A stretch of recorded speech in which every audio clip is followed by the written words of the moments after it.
जनता जनार्दन को प्रणाम करता हूं। इस चुनाव में भी जंगल राज वालों का डिब्बा गोल करना जरूरी है। भक्ति से डरे वाला नहीं छे। Final countdown to the final phase. 122 constituencies, 1,302 candidates.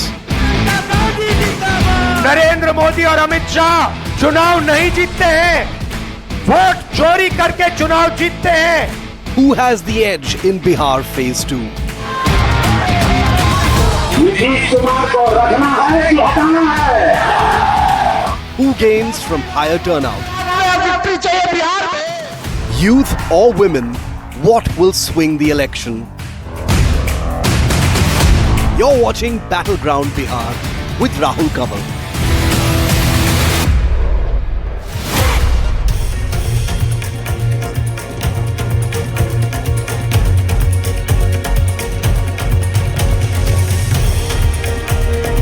Hello and a very warm welcome. You're watching NDTV Battleground from a brand new election studio. The second and last phase of polling all set for tomorrow in Battleground Bihar. And over the next 2 hours, the NDTV election team will be taking a close look at the factors at play on the ground in this state that loves its politics. We'll have ground reports, we'll have pundits, we'll have data insights to give you the best ringside seat of what to expect during the second and last phase of polling in Bihar. On the back of the trends that emerged after the first phase, I've put together a set of X factors that will determine what happens on the ground in Bihar tomorrow. The biggest question, I've just come back after spending a week in Bihar, the third trip during this election season, and the biggest topic of conversation at this moment is who benefits from the bumper turnout. This is the highest voter turnout that Bihar has seen. 8% surge from the last elections. If turnout is up so significantly, who benefits the most from the enhancement in voter turnout? That's the first X factor which we'll be looking at very closely during this broadcast. The second factor, the 10,000 rupee Mahila Rozgar scheme by the Chief Minister. Has this proven to be a game changer? During the first phase, we saw massive queues, lots of women lining up to vote. Were these, like has been the case in the past elections, votes which were heading towards the JDU and the NDA? That's the one question that's being looked at, whether this 10,000 rupee Jivika scheme has proven to be a game changer. Let's come to the third X factor. People would anticipate, or at least I did before I went, that Nitish Kumar's age, his mental acuity would be an issue of concern for voters. Far from. On the ground, it seems that there is an underlying sympathy for Nitish Kumar, that he's the man who steered our state for the last 2 decades. People seem to think of him reasonably well. Even if it's not glowing, they're definitely not thinking of him very negatively. There is in fact an underlying element of sympathy towards Nitish Kumar. That's X factor number 3. To what extent will this play out during polling tomorrow? Now, one of the things that I picked up on the ground is that you've got women who are enthused by Nitish Kumar at the state and the welfare agenda of Prime Minister Narendra Modi. They seem to be supporting the NDA. On the other hand, you've got youth, a lot of migrants, even locals, worried about issues like unemployment, underemployment, joblessness. They're yearning for change, whether they see Tejaswi Yadav as being the change agent or they see Prashant Kishore as the change agent. But this youth vote is likely to get fractured between the MGB, the NDA and Prashant Kishore. So you've got those two dynamics playing out. One, women yearning for Nitish Kumar and Modi. The other, the youth yearning for change, because for the past 2 decades, they've only seen Nitish Kumar in one form or shape or the other. They're now wanting to look beyond. Let's come now to the fourth X factor that I picked up during my travels through the state of Bihar. Now, Lalu Yadav's magic was that his alliance had the Yadavs, had the Muslims, but also had a lot of Ati Pichdi Jatis, the backward caste. Over the last few elections, the RJD has largely been consigned to the Muslims and the Yadavs. Tejasvi Yadav is trying through the IIP, through the Vikashsheel Insan party of Mukesh Sawhney, and they come into play during phase 2 in a very big way. He's been trying to expand the Muslim Yadav vote bank. To what extent is Tejasvi on the back of smaller parties like Gupta, like the Vikashsheel Insan party of Mukesh Sawhney, able to expand on the core MY vote bank of the Gathbandhan? That's the next X factor that will determine what happens on the field in Bihar. Now, Prashant Kishore, so much noise, surround sound around the Jan Swaraj party. On the ground, not quite as much right before polling. Did the campaign peak too early? Did PK make a tactical mistake by not contesting himself? The general, in some ways, moving out of the battlefield himself. Will this prove costly? This again is an X factor. We'll talk about guests joining me in the studio in just a short while to try and understand this. From here, let's move to the next X factor. Remember, it is in the Simanchal region that the AIMIM of Asaduddin Owaisi damaged the prospects of the Gathbandhan in the 2020 assembly elections. This time though, and I was in Kishanganj and Purnian areas in that part, people felt that the level of charm that Owaisi had come down, because ultimately out of his MLAs, 4 of them switched over to the RJD. 3 of them didn't get tickets this time around, but they did switch. Therefore, are Muslims now feeling that a vote for AIM is as lucrative as it was in the last election? Or will they polarize around the Gathbandhan? That's the next X factor. Let's now come to the next X factor. This is about Rahul Gandhi from the Brazilian model in Haryana, who ultimately didn't turn out to be a model, but throughout he's been leveling with full gusto the charge that votes are being stolen, that this democracy has been bought out and is being distorted, that this is about vote adhikar. That's his big idea. How does this play out? Does this actually rally Gathbandhan supporters, or do they think, hey, if my vote is not going to count for change, is it even worth my while going out and voting? Both those factors playing themselves out. Is this actually encouraging Congress and RJD voters to go out, or is it discouraging them? कि अगर पहले ही decide हो गया election, तो जाने का क्या फायदा? That's the one X factor we'll be looking at. The last X factor we'll be tracking on this broadcast is, and this is what Prashant Kishore in particular and Tejasvi Yadav are hoping for, that you've got a lot of migrants. They've come back for the Chhat Puja. Many have stayed back to vote. Some went back after the first phase. The others waiting to vote in the second phase and then head back. Will the migrants act along traditional caste lines like they typically do? Or will they act as one youth bulge, one youth community? Now, this again is a factor that we'll be looking at very closely, because this is what the opposition is largely banking on. So we have a lot to process and digest over the next 2 hours. Let's get started by giving you a snapshot of all the salvos that were fired in the battlefield of Bihar hours before polling begins in the second and final phase. पहला चरण का मतदान कब हुआ? 6 नवंबर को। आज हम बैठ के पीसी कर रहे हैं 10 नवंबर को। 4 दिन बाद भी आंकड़े जो है सार्वजनिक नहीं किए गए हैं। This is a joke. कितना टेक्नोलॉजी का जमाना है, एआई का जमाना है। ये बताओ, अमित शाह और मोदी जी के राज में इलेक्शन कमीशन ठप हो गया है। The BJP along with the NDA is going to register a decisive, sweeping and historical victory in the Bihar Assembly elections. और मैं बड़ी जिम्मेदारी के साथ कहना चाहता हूं कि श्रीमान तेजस्वी जी अपने पिताजी की विरासत को आगे बढ़ा रहे हैं दोनों क्षेत्रों में, भ्रष्टाचार में और कुशासन में और खौफ में। और जो लोग ये दावा कर रहे हैं कि वोट किसको पड़ा है, उसको जब ये ही नहीं पता है कि वोट पड़ा कितना है, लेकिन लोग टीवी पर, यूट्यूब पर आकर बड़े बड़े बयान दे रहे हैं कि वोट किसको पड़ रहा है। भाई, जब तुम्हें यही नहीं पता है कि कितने लोग वोट दे रहे हैं, तो ये कैसे पता चल रहा है कि वो व्यक्ति किसको वोट दे रहा है? इसलिए ये लोकतंत्र का पर्व है चुनाव। 14 तारीख को परिणाम आने दीजिए, आपको दिखेगा बिहार में देश का राजनीतिक इतिहास लिखा जाता हुआ दिखेगा।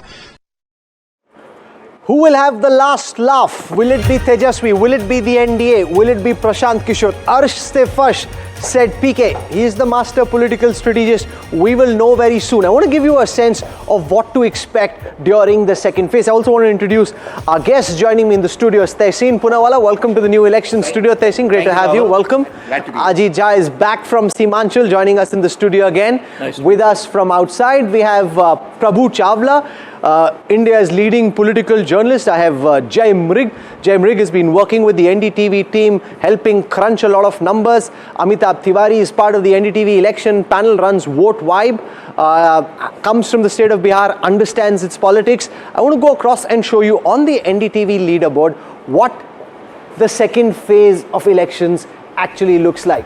So if you look at the second phase of elections, remember 121 seats are done. This is phase 2, 122 seats left. It's the central part of Bihar, which for the large part has gone to polls in the first phase. That's marked as white. It's the extremity of Bihar all across the state which go to polls in the second phase. A lot of it in the Bhojpur region, in the southern part of Bihar, went along with the Mahagathbandhan in the first phase. And as you came up north and towards the eastern parts of the state, that's where the NDA did extremely well. That's what happened in the 2020 assembly elections. If I break this down to give you a sense of the party-wise tally from the 2020 assembly elections, out of these 122 seats, the BJP has 42, the RJD has 33, the Janata Dal United has 20, the Congress has 11, the CPI-ML 5. That's where things stand at the starting point on the leaderboard. What I want to do though is focus on the surge in voter turnout. Try and explain that to you, and then talk to our experts about what this means. Is this election already settled? Because it's in phase 1 that the RJD was strong. Long queues of women were seen. What does that mean? And what impact does SIR have on the first phase of polling and the surge that we've seen? So let's spend some time trying to dissect and understand what we've seen in polling percentage during the first phase, and then we'll get in a word from our guests. Now here's the big picture. The turnout percentage stood at 65.08, which is about 8% more than the last assembly elections. Out of the 3.73 crore electors, 2.43 crore electors voted. So that's about 8% up. Remember, 8% is a big jump. It's not a small jump. In a state like Bihar, with traditionally low voting percentages, because a lot of people are migrants, they're working elsewhere, 8% is a pretty big jump. Let's now come to the next data set, which will try and put this in context for you. Now remember, one of the big factors which is being spoken of a lot in the build-up to the Bihar elections has been SIR, the inclusive rolls. Now, out of the 121 seats that went to polls in the first phase, there were 18.3 lakh voters whose names were deleted. Across the state, on the 243 seats, 47.8 lakh voters had their names deleted. Now, this is about 4.89% of the total voters who existed at the start of the year on the voter rolls in Bihar, which means while voting percentage has gone up by 8%, the number of voters has also gone down by 4%. So do remember that. I want to come now to the third data set that we are putting out on the screen right now. Now, the voter turnout after SIR stood at 65.08. The votes deleted by SIR was about 3.9% in the first phase. So if you look at the voter turnout, if you do the maths, and if you look at voter turnout without SIR, it stands at 62.05, which essentially means that while it looks like there's been a 7.79% increase in voter turnout, and there has been, but if you take all the dead, the duplicate, the bogus voters away, without any SIR, the actual increase would have only been 4.76%. So that's important. The voter turnout is not necessarily 8% up from last time, it is, but if you take the SIR factor away, it actually comes down to 4.76. Let's spend some time with Amitabh Tiwari at the outset to try and explain this to our voters, to our viewers, because if the vote percentage went up so substantially, Amitabh, to what extent would you attribute this to SIR, and to what extent do you attribute this to a surge of voter enthusiasm which led to more participation than we've seen in elections going back to 1950? I think many of the people or migrants have returned to vote because they fear that if they do not vote, then their names could be struck off as permanently shifted whenever the next SIR or the summary revision takes place. That's why you see a lot of migrants going back and staying after Chhat, despite the elections being more than a week to 10 days away, and going out and vote. Even you see a lot of minority community migrants, as per anecdotes, coming back and voting because they fear that if they do not vote, their names will be deleted. Of course, it is competitive politics.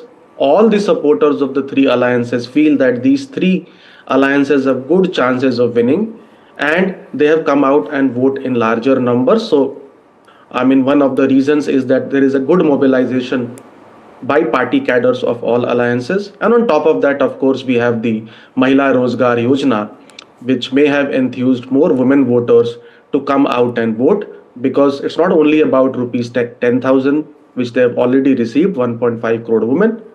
There is also a chance that they could receive up to 2 lakh rupees for expansion of their business after 6 months if NDA comes to power. So I think these three factors, I think, largely are responsible for this increase. Jaimrik, your sense of enhanced voter participation. Usually, voter participation goes up when there's a big surge election. You know, they're yearning for change. Lots of people come out. There's a lot of anger. That's typically when voter participation goes up. In a business as usual election, where you've got a chief minister who's been around for a long time, who's ailing and therefore not a fresh, new, energetic candidate, you wouldn't expect voter participation to go up in this fashion.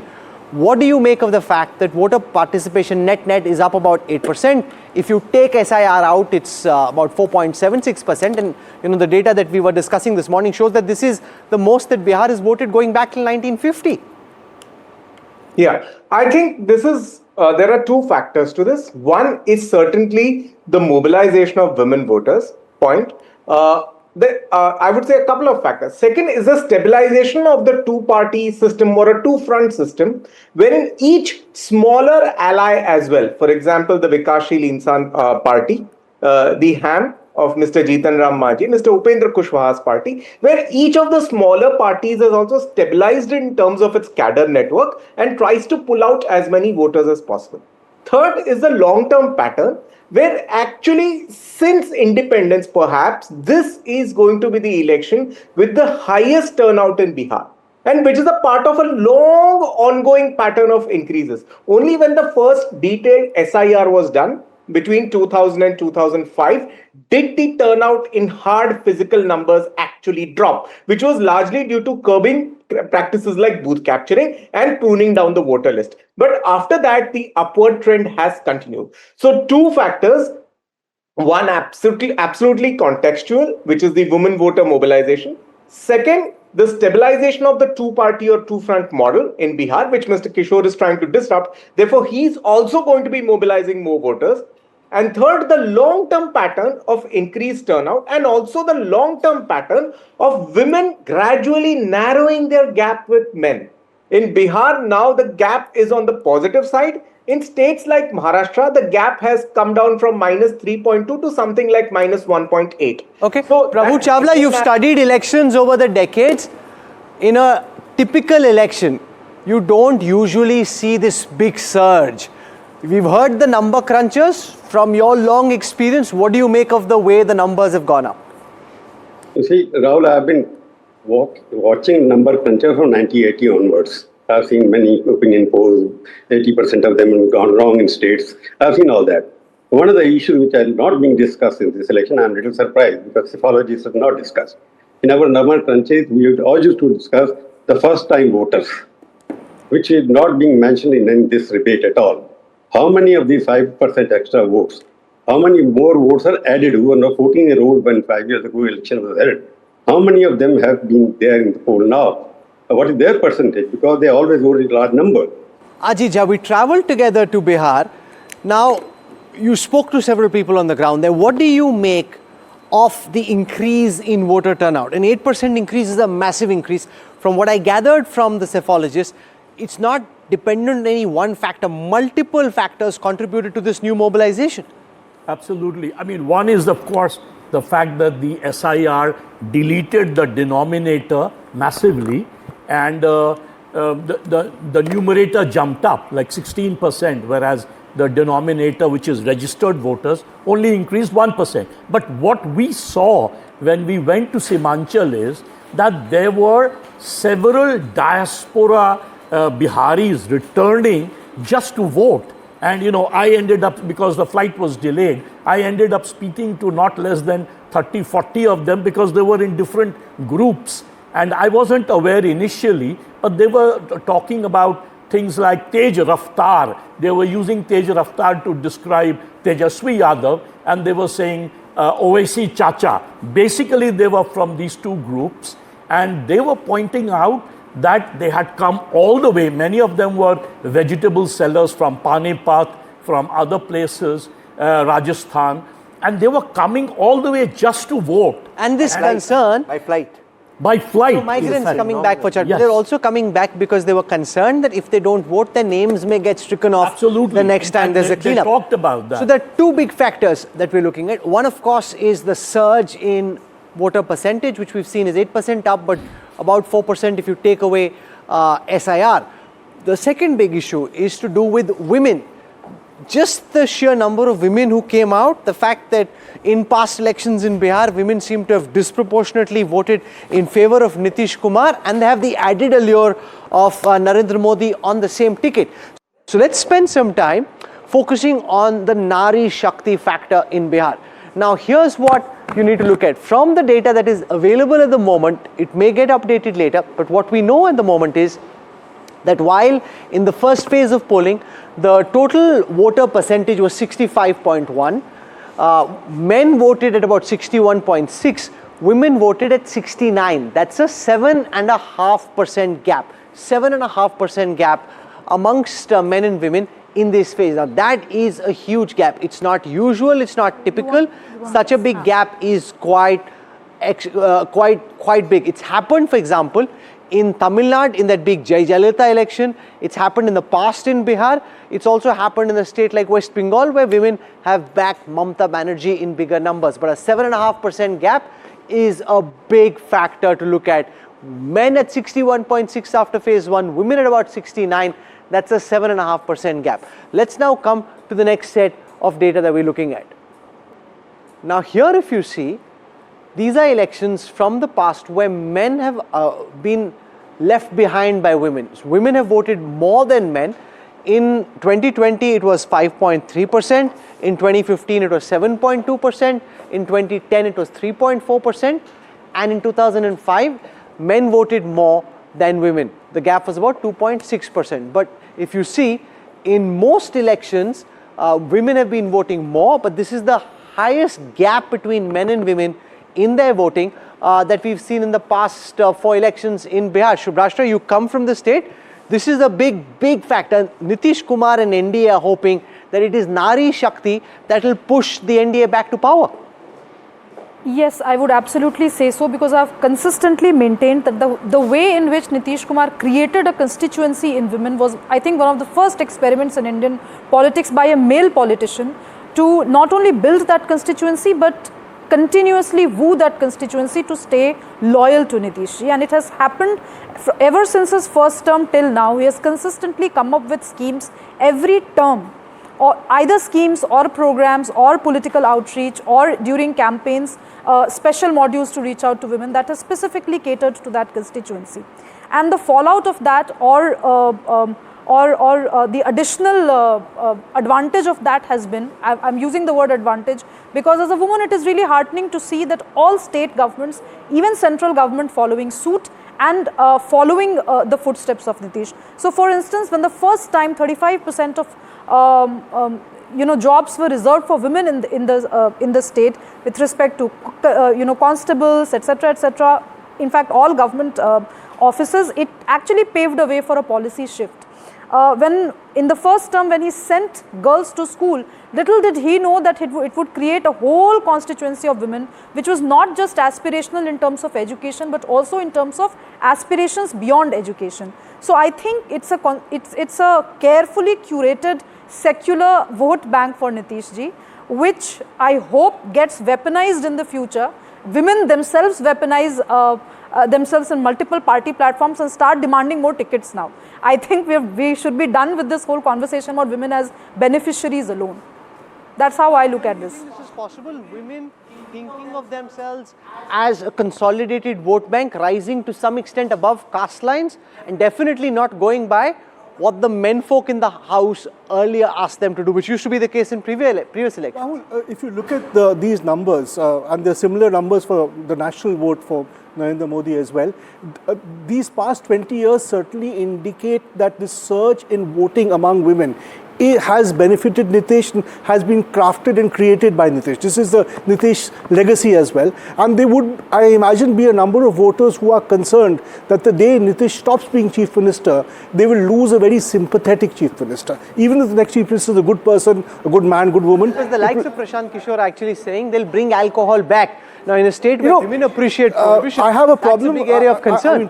Prohibition does cause problems, does lead to corruption. But the fact is, prohibition among women is also popular. That is a reality. Sure. You can't run away from it. There's one other factor. Traditionally, in Indian families, the patriarch, the man of the house, has decided. 30, 40 years ago, that was truly the case. Now, of course, people have agency. But many of the young girls or teenagers who got cycles in the early Nitish years and remember him for helping them, enabling them to go to school, probably now have daughters who are approaching voting age. And I suspect they're the ones who got the cycle for the past 10, 15 years. I suspect some of the older among them probably have daughters nearing voting age, if not at voting age, I'm not certain. I imagine they are taking cues from their mothers now rather than their fathers in terms of voter choices. Okay, I want to show you one more set of data. Now, I'm tracking here seats where the percentage of women who voted was more than the men. So if you look at the seats where women voted in larger number than the men, you find that that's typically where Janata Dal United has a very high strike rate. So in 2010, there were 115 seats where women voted more than men. The JDU won 79 of them. Their strike rate, the JDU strike rate was 69%. In 2015, there were 71 such seats where women voted more than men. The JDU won 61 of those. That's a strike rate of a whopping 86%. In 2020, there were 43 seats where the women voted more than men. The JDU strike rate there was 86%. This seems to be a very, very strong bastion of women support, Ajit Jha, that Nitish Kumar seems to enjoy. Two things about that, Rahul. First of all, the entire pattern of women voting very high for Nitish Kumar is actually in the north of Bihar, north of the Ganges, especially Mithilanchal and partly Simanchal, but especially Mithilanchal and the areas bordering Champaran, for example, the areas bordering UP. So it's interesting that in the north, where polling is going to take place tomorrow, that's exactly where the JDU has maximum support of women voters. Also, Prime Minister Modi, BJP also kind of sweeps that area, Mithilanchal area, primarily based on the women's turnout and women's voting. So NDA did extremely well in that area in 2020. So mind you, tomorrow is very important for the women's voting behavior. Let's focus a bit on the women vote. I want to go across to Amitabh Tiwari. You're tracking the numbers very carefully. What is it suggesting to you, Amitabh? While women have come out and voted in bigger numbers than the men, to what extent can the JDU believe that these are our voters? It's been the case in the past. Is it likely to repeat this time as well? I think why they have come out is largely on account of, I feel it is largely on account of the Mahila Rozgar Yojana rupees, 10,000 rupees, which have been transferred to 1.5 crore women. And that amounts to 40% of the women electorate of the state. And as Ajit Jha mentioned, this is not a one-off out of the blue scheme which Nitish Kumar has announced. It's a series of schemes: improved law and order, then cycle distribution, then uniforms, scholarships, reservation in police force, reservations in panchayat. So all of this, I think, has led Nitish to build a core constituency of women vote bank. Now, when we talk about turnout, if you see from 2005 to 2020, the number of women who have cast their votes in Bihar has doubled from 1.04 to 2.08 crore. At the same time, the number of votes cast by men has become just 1.5x, from 1.41 crore to 2.11 crore. So you see the surge in the number of women voters, not only in terms of turnout, higher turnout, but also in terms of absolute numbers. Now, when we talk about absolute numbers, because there's a lot of discussion that male voters have always been more than female voters, but despite that, we are seeing this trend, correct, where in the number of seats where the women turnout is higher, the JDU has had a very high strike rate, as you've mentioned. Also in the number of seats where women voters are, or women votes cast is more than men votes cast. That is almost 119 seats in 2020. That is half of the seats. The NDA strike rate is 60%, and where men outvoted women, the MGB strike rate was 55%. I want to introduce Shahnawaz Hussain, senior leader of the Bharatiya Janata Party in Bihar. He's joining us on this broadcast as I bring out this data set on the impact of SIR if you break it down by the different regions. So overall, across the state of Bihar, there was about a 4.89% reduction in the number of voters on the 243 seats. That's the average reduction. The maximum reduction is in the Simanchal region. That's also the bordering region, which is where polls will happen on the 11th of November. 6.12 is the reduction. In Bhojpur, where polls happened in the first phase, it was 5.56, and in the others, the lowest is in Magad, about 3.73. So the maximum reduction on a per seat basis is in Simanchal, 19,576. In Bhojpur, after that, 17,927. The average reduction about 15,809. I want to go across to Shahnawaz Hussain. Shahnawaz जी, स्वागत है आपका NDTV में।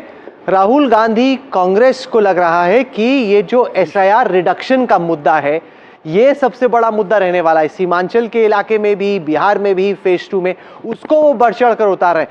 आप travel कर रहे हैं, campaign कर रहे हैं, देख रहे हैं जमीन से जो फीडबैक आ रहा है, आपको लग रहा है कि जमीन पर वोटर अधिकार, वोटर डिलीशन एक इशू है? मुझे तो लग रहा है कि किसी भी बाइट में भी मैंने ये किसी विपक्षी के भी ये इशू नहीं सुना है। राहुल गांधी शायद अपने गठबंधन में अकेले नेता हैं जो ये बोल रहे हैं, कोई इस विषय को बोलने वाला भी नहीं है। मैं अपने घर से सुपौल से जुड़ा हूँ और कल मैं वोट डालने वाला हूँ, तो मैं आपको कह सकता हूँ कि ये विषय कहीं पर नहीं आया। यानी लोकल जो स्ट्रिंगर होते हैं या कोई यूट्यूबर होते हैं, उन्होंने भी ये नहीं पूछा है। सिर्फ राहुल गांधी ने एक बयान दे दिया है। और मैं आपको बता दूं, जो उन्होंने वोट अधिकार यात्रा की थी, उसमें जितनी ताकत से लगे थे उतना तो चुनाव में भी नहीं लगे। कहीं भी चुनाव में वो दिखे भी नहीं, ना कोई इम्पैक्ट उनका हुआ। लेकिन क्योंकि एक इशू को उन्होंने फ्लैग किया था, उस इशू को वो बोल रहे हैं। यहाँ पर जनता के बीच में कहीं पर आपने 121 जगह पर चुनाव हो गया, एक जगह कोई पब्लिक इकट्ठा होके नहीं बोली कि उसका वोट छीन लिया गया है।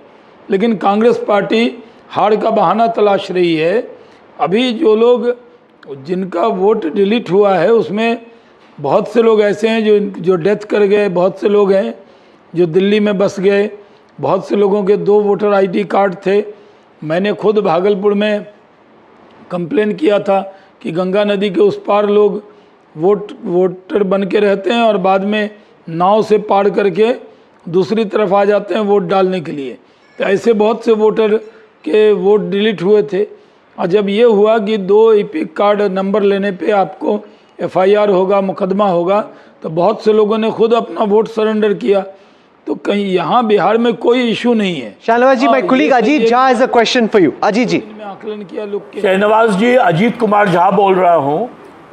मैं और राहुल अभी करीब 4-5 दिन के लिए सीमांचल घूम रहे थे और हमने देखा कि बहुत सारे जो डायस्पोरा बिहारी हैं, उसमें लार्जली मुस्लिम अक़लियत के लोग आए हुए थे और हम काफ़ी लोगों से बात किए और उनके मन में एक डर था वो सारे जो है पानीपत, राजस्थान, हरियाणा, बाकी इलाकों से आए थे। और मैंने पूछा क्यों आए अभी, तो उन्होंने कहा वोट देने के लिए। मैंने कहा एक वोट के लिए हवाई जहाज की टिकट से आप 16,000 18,000 खर्च कर रहे हैं। तो उन्होंने कहा कि डर है कि वोट नहीं देंगे तो कट जाएगा। ये जो एक डर समा गया है लोगों में, और हमने भी जब देखा कि कहां कहां कटा है, तो सीमांचल के इलाके में, मिथिलांचल के इलाके में और जो उत्तर का इलाका है उसमें काफी कटा है, एवरेज से ऊपर कटा है, सबसे अधिक सीमांचल के इलाके में। तो आपको नहीं लगता है कि इसका एक भय है लोगों में कि भाई नहीं देंगे जाके वोट, उस तो फिर नाम ही कट जाएगा, और उस कारण जो है मतदान बढ़ गया है?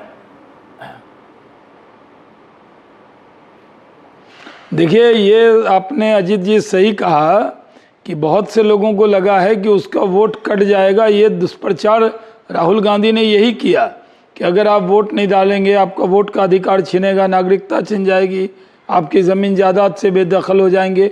जितना दुष्प्रचार हो सकता है वो कांग्रेस ने किया, और लोग वोट देने आ रहे हैं, हमें इसमें कोई दिक्कत नहीं है। मेरी पत्नी दिल्ली की हैं, उनका वोटर आईडी कार्ड दिल्ली में था और दिल्ली से वो नाम डिलीट करके बिहार में बना, और आज ही वो वोट डालने के लिए आई हैं और कल मेरे साथ वोट डाल के फिर दिल्ली लौटेंगी। तो उनके मन में तो ये डर नहीं है कि उनका अधिकार छिनने वाला है। तो इतना वोट की चर्चा हुई है कि मैं मानता हूँ कि कोई भी समाज के लोग हों, उनको लगा कि वोट डालना ही चाहिए, तो वोट डालने लोग आ रहे हैं। दूसरा, मैंने जो 2 दिन से आकलन किया, मैं राहुल जी को कह रहा था कि कितने परसेंटेज में कह रहे हैं कि बढ़ गया।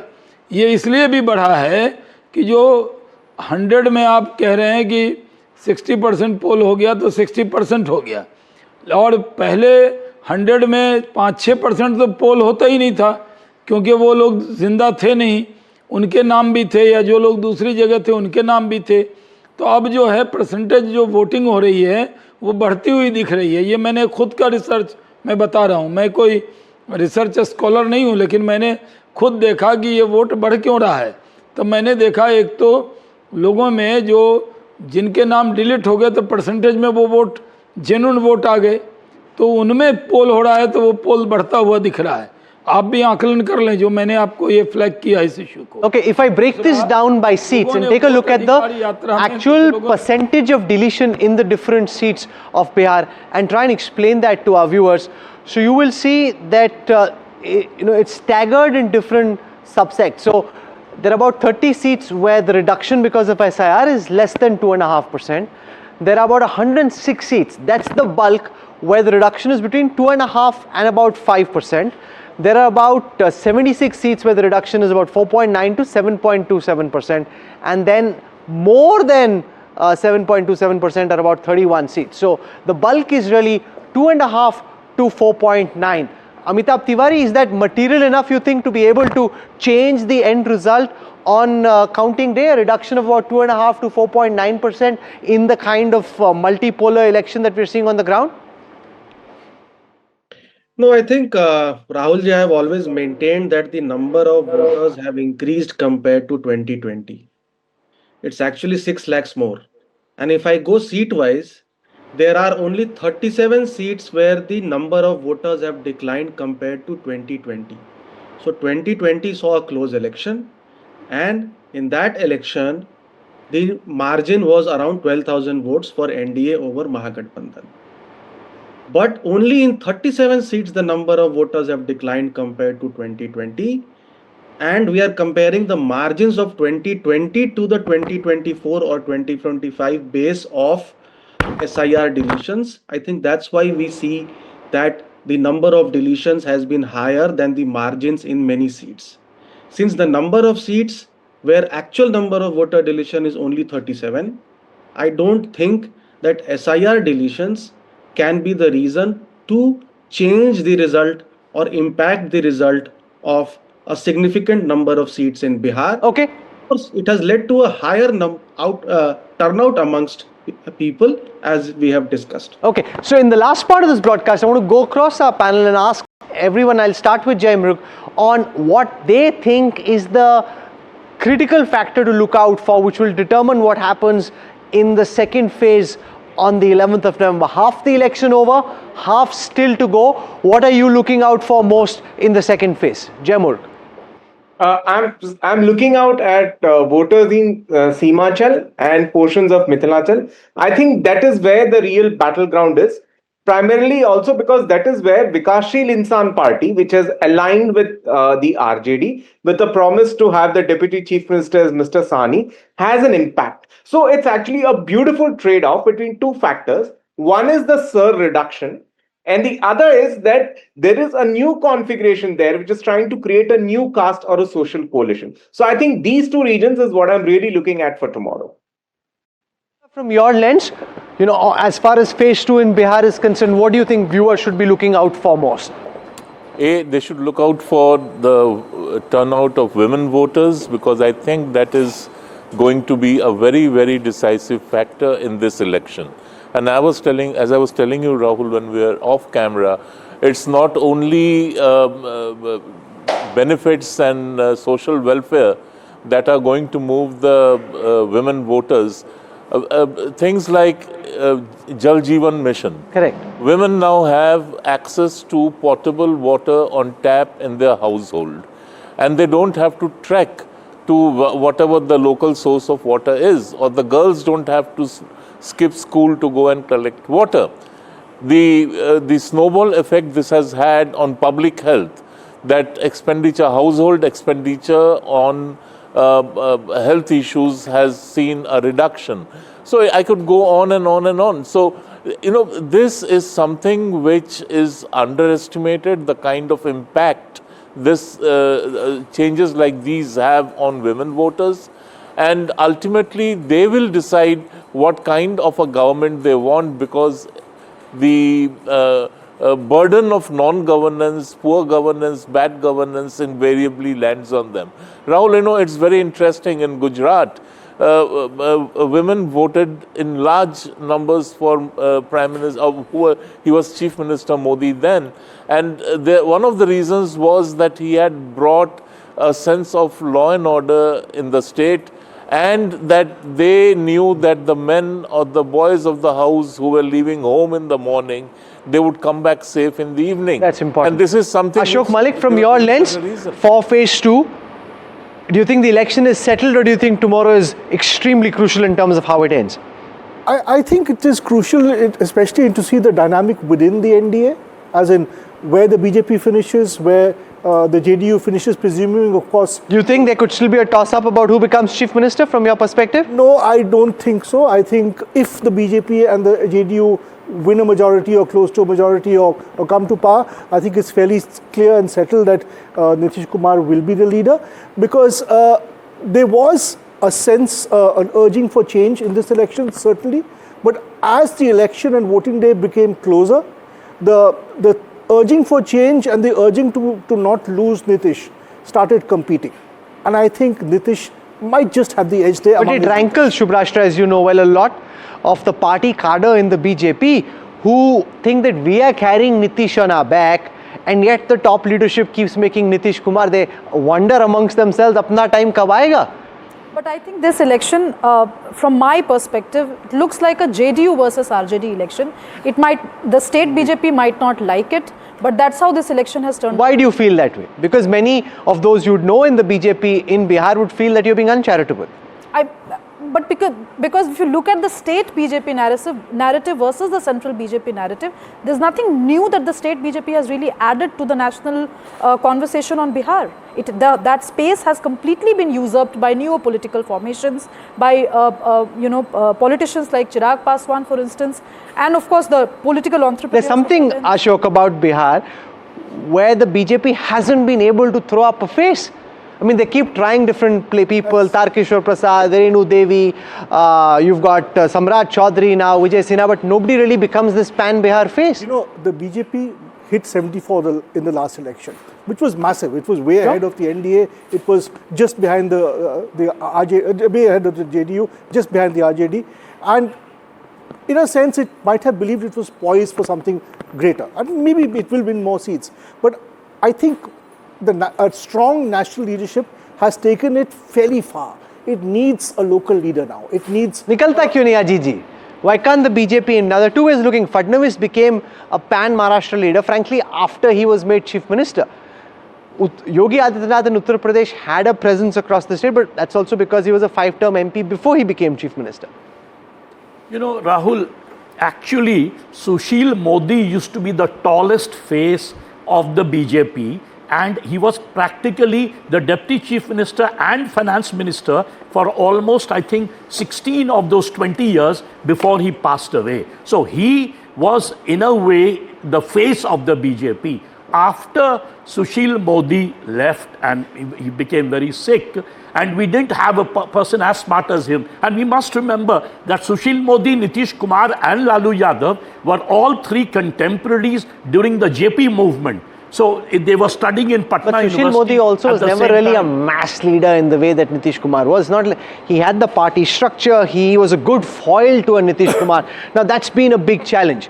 So we're out of time on this broadcast. We've had an opportunity to dig our teeth into some important aspects that will determine what happens in Bihar. I want to thank our guests for joining us for this, the first show from the new election studio. I look forward to having you back for our exit poll coverage and also for counting day on the 14th. So block your seat right in front of an NDTV screen, whether it's on television, digital or social. This is your election destination. Thank you for tuning in. News and updates continue on the other side. Stay with us.